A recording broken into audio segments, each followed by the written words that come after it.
Bonjour, ici Louis-Martin McArdle et bienvenue au Bulletin. Plus que 7 mois avant les élections municipales qui se dérouleront partout au Québec et dans la métropole, l'équipe de Nicodère pour Montréal sollicitera un deuxième mandat.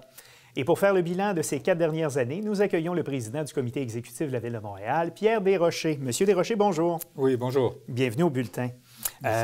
Avant qu'on parle plus précisément du bilan de l'administration Coderre des 4 dernières années, pour nos téléspectateurs qui ne sont pas familiers avec la politique municipale, quel est le rôle du président du comité exécutif dans l'administration de la Ville? En fait, le rôle est assez complexe et dépendant également des différents dossiers que le maire peut vous demander de gérer. Mais de façon générale, oui, je préside le comité exécutif de la Ville de Montréal, auquel l'administration, les fonctionnaires se rapportent de façon générale. Je m'assure de l'ordre du jour de l'agenda, s'assurer que tous les dossiers soient bien préparés au moment où ces dossiers-là sont amenés au niveau du comité exécutif et par la suite pour être présentés soit au conseil municipal et par la suite, dans certains cas, au conseil d'agglomération. Mais je dois m'assurer que tous les dossiers sont faits. Par la suite aussi, c'est le suivi de façon plus spécifique que ces dossiers-là puissent s'opérationnaliser. Donc, on assure l'opérationnalisation de ces dossiers-là auprès de tous mes collègues, de suivre mes collègues et de travailler avec eux pour que, si on peut les aider à s'assurer que les dossiers qu'on a puissent arriver à terme et se compléter. Dans le fond, c'est un peu comme si vous êtes le chef d'orchestre de l'administration municipale. C'est un peu ça. Si vous amenez ça au niveau d'une entreprise ou de l'entreprise, vous avez le maire qui serait l'équivalent du chef de la direction et ensuite vous avez le chef de l'exploitation ou des opérations. Et là, je serais le chef des opérations dans ce cas-là. De la Ville de Montréal. Un des premiers objectifs que vous vous êtes donné au début de votre mandat en 2013, c'était de dégager une marge de manœuvre financière pour que Montréal ait un coussin, puisse, je reprends votre expression, recommencer à faire de belles choses. C'est ce que vous aviez dit en 2013. Quel était l'état des finances publiques à votre nomination et la situation 4 ans plus tard, à quoi elle ressemble? Il y a eu d'immenses progrès dans notre situation financière.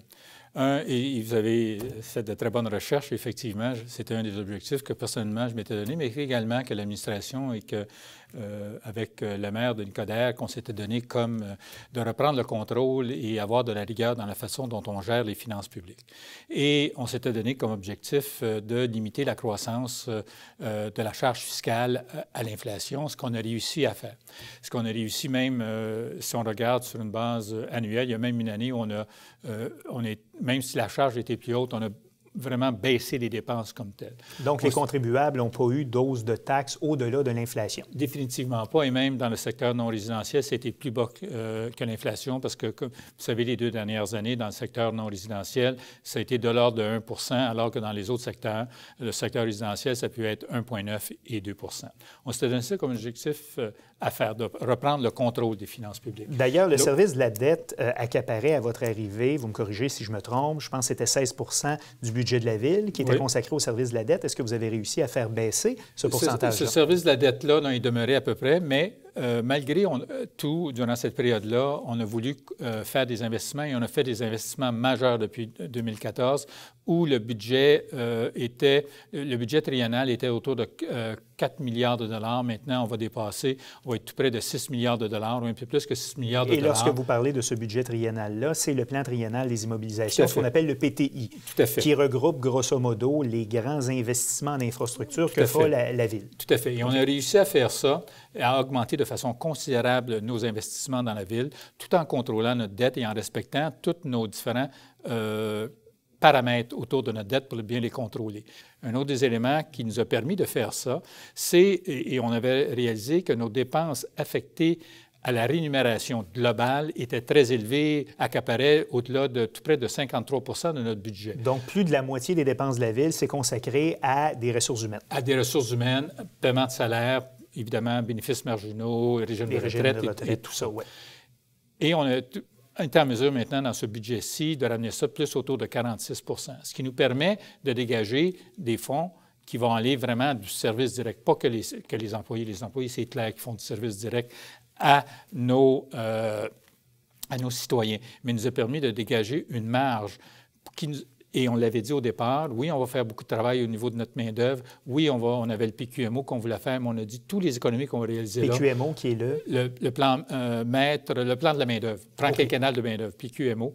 Plan donc, l'affectation, combien de ressources humaines ou combien d'équivalents temps complet d'employés seront affectés à chacun des services de la Ville? Oui, c'est ça. Et on a dit, si ça, c'est réduit, les économies qu'on va faire pour ça, on va les transférer en paiement comptant directement. Et ça, on a fait ça directement, ce qui nous a permis de limiter la charge fiscale auprès des citoyens, accroître de façon énorme nos investissements et sans nécessairement modifier notre code de crédit. Et d'ailleurs, notre code de crédit a été amélioré depuis ce temps-là. Donc, les agences de notation ont augmenté la cote de crédit de la Ville. Donc, si je récapitule, possibilité pour la Ville de faire des investissements, mais sans devoir la mettre sur la carte de crédit. Donc, les investissements qu'on est en mesure de payer en partie comptant. En partie comptant. Et l'objectif, c'est d'en payer sur une base annuelle là, presque 50 % à terme comptant et l'autre portion à la dette. Très rapidement, vous avez parlé justement des employés de la Ville. Vous êtes parvenu à renégocier certaines conventions collectives pour réduire les coûts opérationnels. Ce n'est pas le cas, par contre, encore pour tous les employés de la Ville. Il y a d'ailleurs les policiers qui sont toujours en attente de nouvelles conventions collectives. Est-ce que vous avez bon espoir d'en venir éventuellement à une entente avec les policiers policières? On a espoir de revenir en entente avec tous les différents syndicats. On le fait avec l'École Blanc, on le fait avec nos professionnels scientifiques, on le fait avec les juristes, on est en négociation actuellement avec les professionnels, on est en négociation actuellement également avec la fraternité des policiers. On a bon espoir, on souhaite, je pense que c'est le souhait fondamental qu'on a d'en venir à des ententes. On est en négociation avec les pompiers en ce qui concerne le régime de retraite. Également, dans ce cas-là, on a de l'espoir de trouver une entente avec eux. Donc, ce sont tous, à date, là, franchement, je vous dirais qu'à ceux avec qui négocier, on n'a pas eu vraiment de grève. On a eu quelques jours à peine avec un des syndicats, mais pour le reste, on a réussi à s'entendre. Et c'est l'espoir qu'on a et c'est ce qu'on veut, c'est ce à quoi on aspire. Vous êtes arrivé en politique en 2013, à l'invitation de M. Coderre, d'ailleurs. Vous avez longtemps fait carrière, essentiellement dans le secteur privé, longtemps dans l'industrie pétrolière.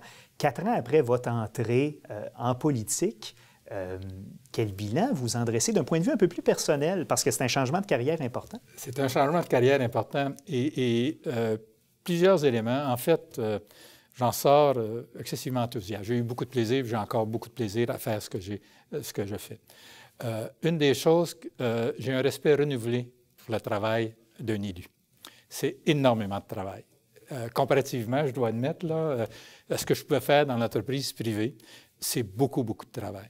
C'est du 7 jours sur 7, en quelque sorte. C'est du 7 jours sur 7. Souvent avec peu de reconnaissance, mais ça fait partie du travail. Parce que vous n'êtes pas que président du comité exécutif, vous êtes aussi conseiller municipal dans le district Cartierville. Conseiller municipal dans le district Cartierville, en fait dans le district de Saint-Sulpice. Donc oui, j'en retire, c'est beaucoup de travail. J'ai réalisé également qu'à la Ville, il y a des gens de très grande qualité. Notre fonction publique, c'est des gens de très grande qualité et c'est des gens qui mettent beaucoup de cœur au travail, très intelligents, très engagés dans la Ville. Donc, pour moi, c'était de belles découvertes de faire. Ça a été également l'opportunité de contribuer, sous le leadership du maire Coderre, à changer la Ville. Je pense qu'au moment où on est rentré, on peut voir que la Ville manquait d'enthousiasme. Donc, je pense qu'on a mis un petit peu plus de joie de vivre dans la Ville, un peu plus d'enthousiasme. Je pense que les gens sont beaucoup plus optimistes vis-à-vis de la Ville, vis-à-vis vers où on s'en va.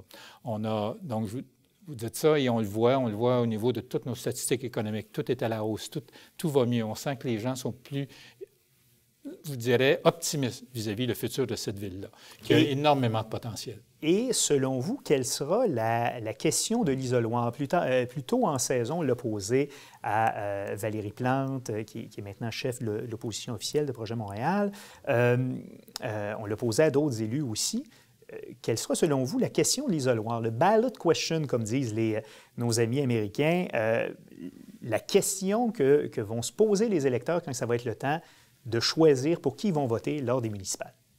Je pense que, nous, comme étant là, je pense que la question qui va dire, êtes-vous satisfait de ce qu'on a fait depuis 4 ans?